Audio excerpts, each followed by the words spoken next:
Hey boys and girls, thanks for stopping by my channel and checking out my video. Today I wanted to talk about blocker positioning. I was watching this video this off-season, 2018, and this video is from 2016. And watching the video, I just noticed a lot of kind of easy errors that the blockers were both making. Some that came from my partner and some that came from Austria. We were playing here against Kunert and Dressler, and oddly enough, Kunert is coming over to stay at my house in October. And I think he's bringing a buddy to take part in some of my camps.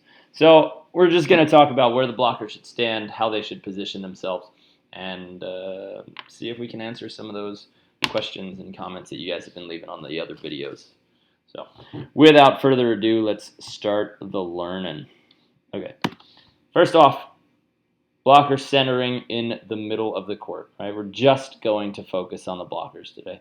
And here's what I like. He takes his eyes and puts them on the setter. Ian is setting me, right? Dressler is blocking. And he looks at the setter and he's positioned in the middle. The blocker doesn't go immediately to me because he has to defend the setter. That's massively important. You can't get beat onto, right? You have to be paying attention. The setter is the first attacker, and you need to embrace that. All right. After that, he has a very good eye sequence, right? He gets out to me, he looks at the ball, and then his eyes drop down to me. You can see him looking at me for that instant just to know where I am, know where my right shoulder is. All right. Now, I'm kind of fading away here.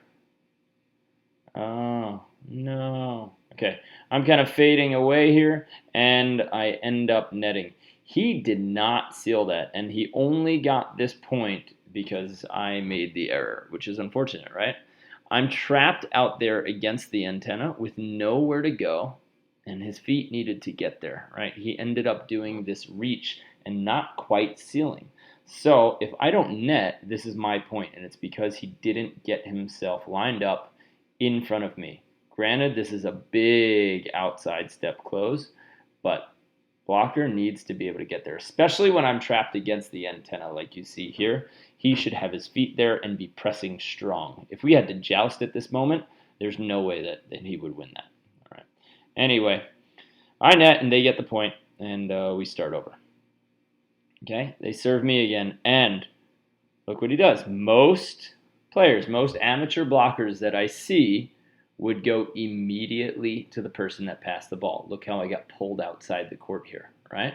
Most of the blockers at the probably AA level around there, they would be already moving to me as the hitter, and we just can't do that. This is the World Tour. This is a qualifier in China, and they end up taking this match, but he does a good job of staying home, protecting onto, right? He would be able to affect this play somehow if he needed to, because if Ian just stands and hits on two here, at least Dressler can get his hands up and just maybe tap jump and slow down a ball that Ian could stand and hit. Anyway, the serve pulls me outside. Eyes go setter, ball, hitter, and maybe a little bit of ball. Again, he gets himself out of position, right? They pulled me outside the court. They did a good job by trapping me out there, okay? I'm on the antenna. This blocker needs to seal right here, and he doesn't. They had me trapped, but because the blocker didn't get there, they left me an opening, okay? He has to make that big outside move. Maybe he should start moving just a little bit sooner, but this reaching position isn't going to serve him very well. And if you notice, this left hand, even if it does affect the play right now, it's going to be a tool because it's facing up and it's getting pulled off the net. So he's not sealing the cross, and he's not getting to my line. He's not protecting this buckle. So again, this is one of those matches that I saw where both blockers struggled throughout the match to get the right positioning, and I think you guys can learn from it. So if you have more questions or questions about this video, go ahead and leave them in the comments, and of course, take a look at some of the other videos. All right. Ian here 2 years ago. We did a lot of work with him this year, and he's made massive improvements. But right here is one of these off-balance blocks, right?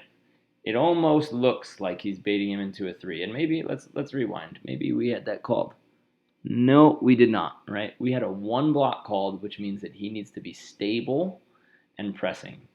His left arm on contact should be taking maybe up to three quarters, maybe 2/3 of the court, and his right arm should be pressing in and taking the rest of the meat of the court.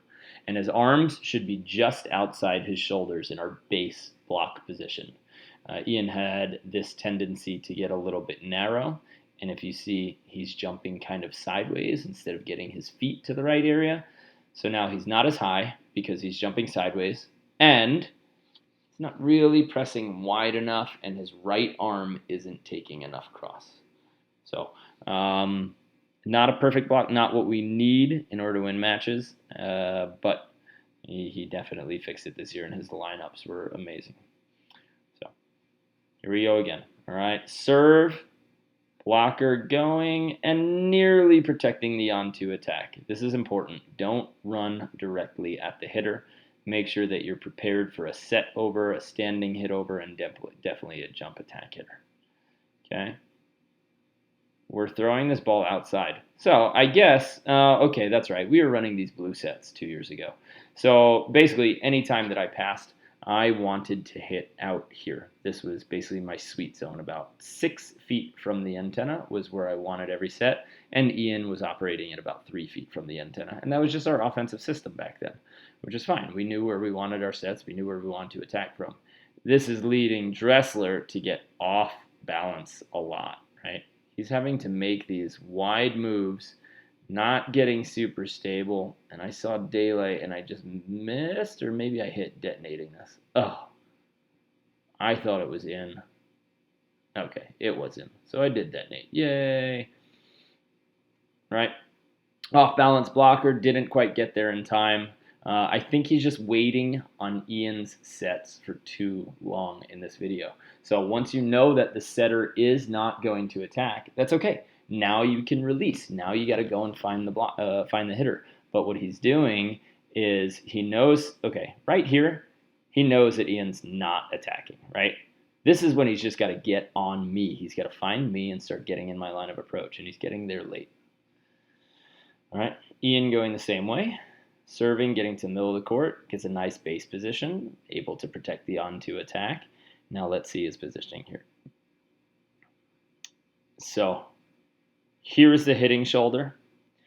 His left arm is taking some out of bounds here, taking heavy line, but he's really narrow. His hands are protruding straight from his shoulders instead of just outside the shoulders.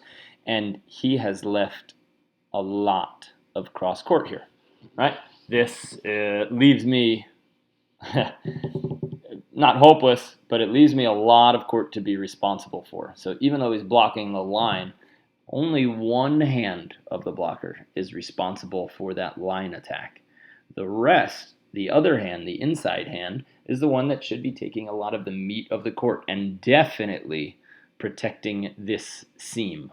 Right? The blocker's hands should be taking, one, the outside should take that line on a line block up to about 3/4, maybe 2/3, and the right hand should be pressing and taking away the seam, right? That's, this right here is just a wide open swing, and our blocker will need to be there, and he was there this year. But these are just like little details that blockers need to know, that they need to get themselves fronted. One hand needs to protect the call, and the other hand protects the rest of the court in a big way.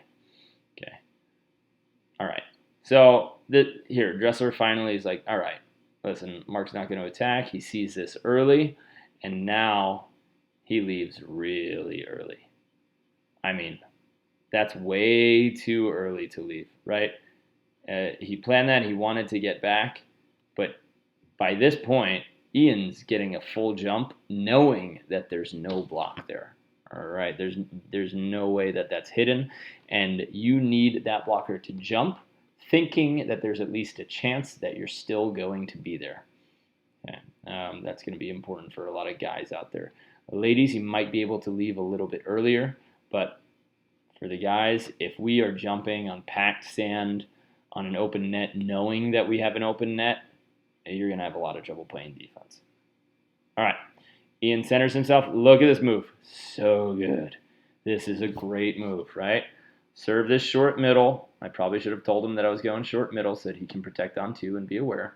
But Ian makes this jab step and protects the first attacker. Who's the first attacker? It's the setter. So this is a good move by Ian, protecting that. And now it's his job to find the hitter. All right. So if he's blocking, I guess this is Kunert hitting. If he's blocking Kunert's line, look how far his right hand is from the attack, right? So right now, his left hand is only taking, maybe it's taking all the way up to half court, maybe more. That's taking too much line. The outside hand position is better, a little bit better, but it's too wide. Remember, too wide and you can't penetrate, too narrow and you're not taking up the space that hitters want to hit at, so you're rendering yourself useless. If Ian were in this position, hands just a little bit more narrow, and he had his left hand here protecting maybe up to 3/4 of the line, and then the right hand's taking all this, then that would be better. But I do appreciate that he took away a lot of court and left me just this little bit of sliver, okay? I definitely should have released a little bit more to the line. I definitely should have opened up here because now that Ian's hand is out here, me and Ian are taking the same ball. So Kunert does a good job here. I managed to get a hand on it, but not because of good positioning, just because of a lucky tape. Okay, scoop. And I'm not sure what Austria is doing here. It looks like he's trying to bait me into hitting a 3, but he's so far in my cross that even if he did manage to get to my line, he would be so broken. I don't know if you could see that here, but you got a defender running and a blocker trying to run a play. I don't know if they really communicated. Let's see if they get a mid-play communication.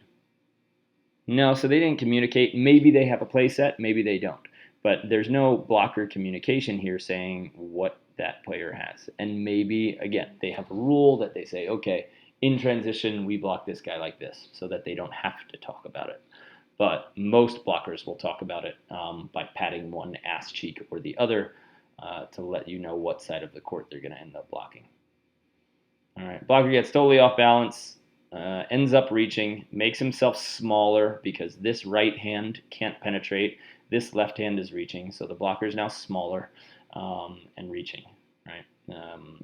Just another case where both blockers, I think, throughout this match were just a little bit off balance, and it made the offense look just a little bit better than we should have.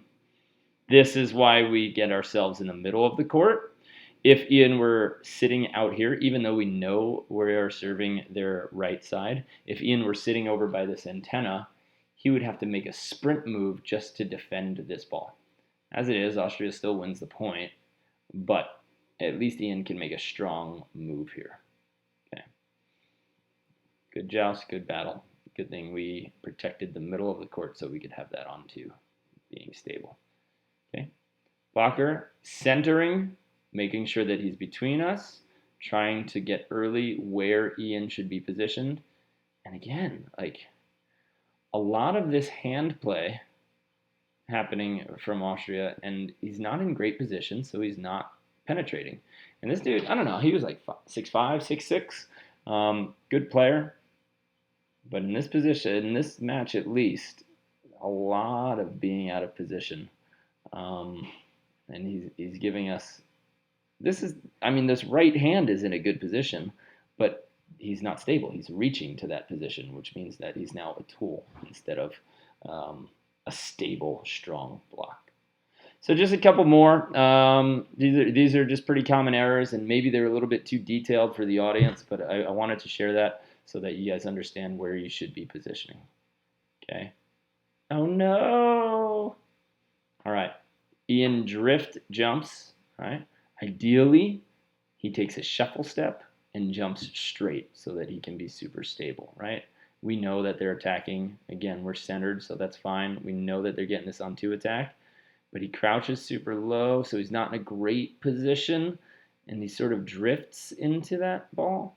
And you can see that his left hand doesn't quite take the line away. Still got a lot of line, and his right hand over here is reaching up and over, which means that he's not pressing or penetrating. Okay, and then he takes it away.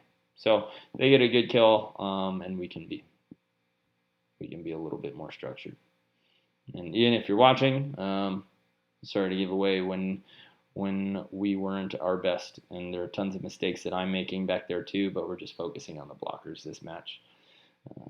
Couple more. All right, I get a big kill, or a big swing. Ian gets a big swing.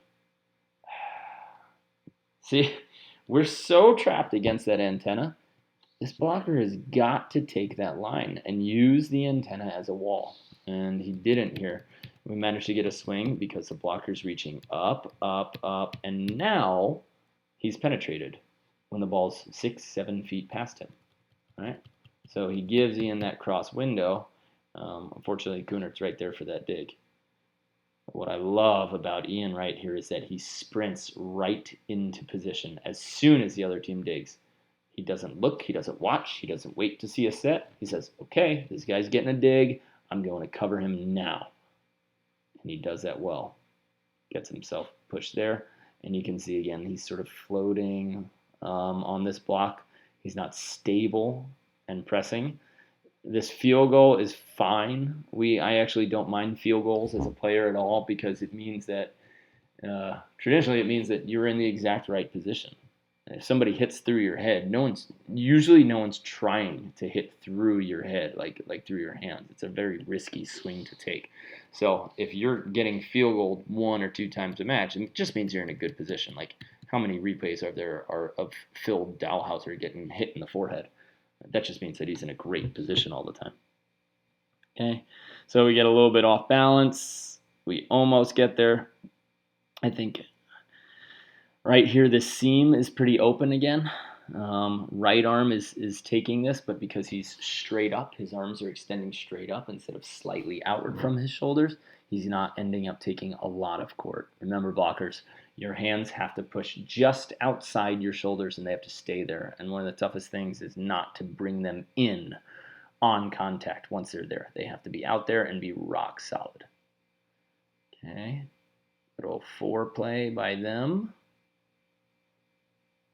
Yeah, okay, we get a fake. Doesn't look too convincing. Hopefully we don't fall for it.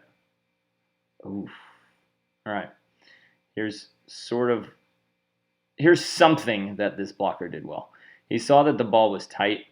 They had a 4-play set, but this set was tight, and the blocker ditched the 4-play, and he said, all right, I can just grab this. I don't need to do the 4 anymore. The ball's tight. My job is to get my hands all over it.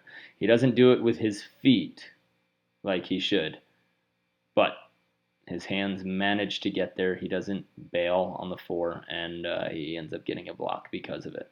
So good job staying home and not committing to the play call, especially when they have a tight set. Remember that you have a play call for when the set is off the net. If the set is tight or grabbable, you need to grab it first, and then each foot that the set moves away from the net, you shift more and more to your call.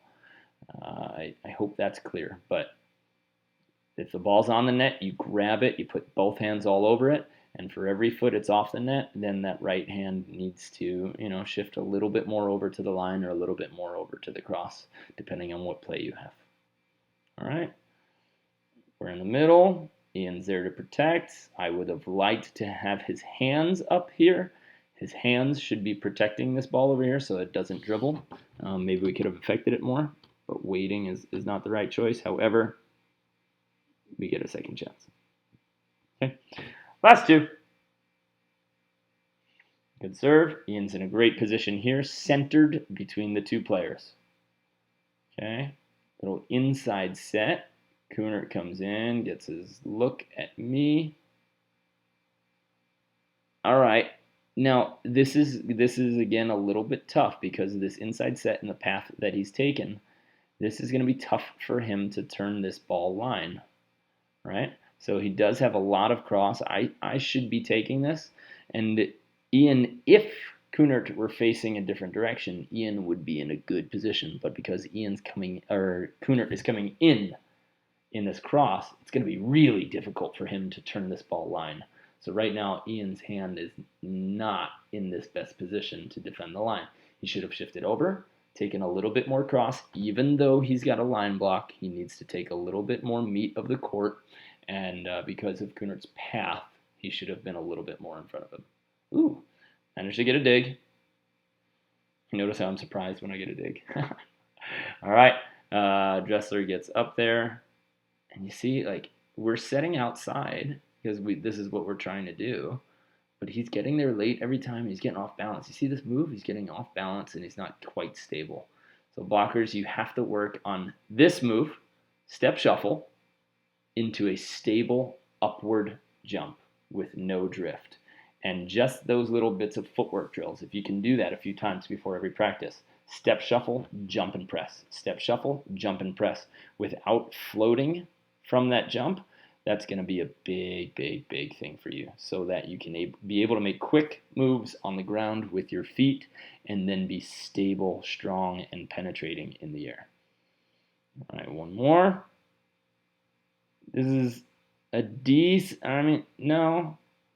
He's still peeling too late. If he wants to get us, he's still peeling too late. And I don't know why he's peeling because Ian hasn't hit a shot yet.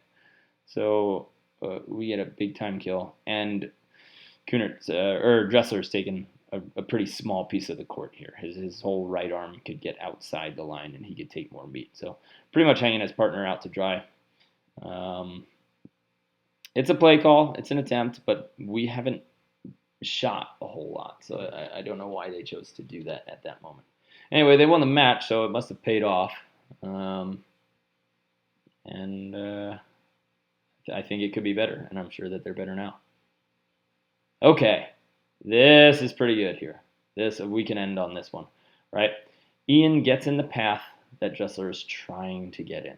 We know that the set is about to come inside, so he doesn't go out and follow the hitter. He predicts where the hitter wants to go. And that's going to be about right there. He knows that this hitter wants to come at him, so he stays patiently, and he gets right in the lane of that hitter. Pretty good.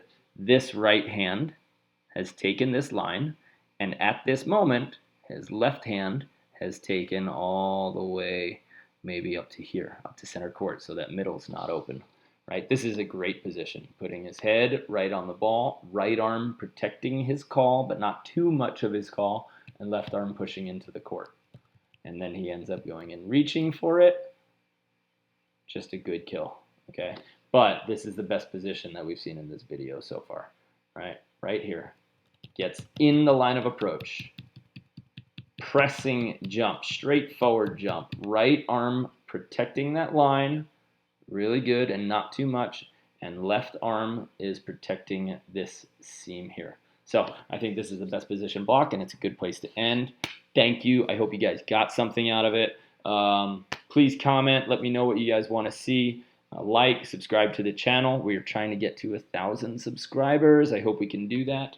And of course, come on over to Volley Camp Hermosa. We run camps and training. We do it every day out in Hermosa Beach, California.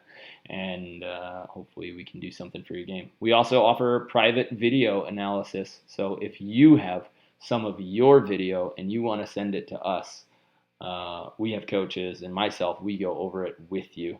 It's $60 for 45 minutes. And we sit down with you wherever you are in the world. We meet up via computer, via Skype, and we screen share, and we do exactly what we did here. We critique your game so that you can get better without ever having to stand next to us. All right, I hope you enjoyed. Let me know if you guys want more of these and what you want out of the next video. Check you later.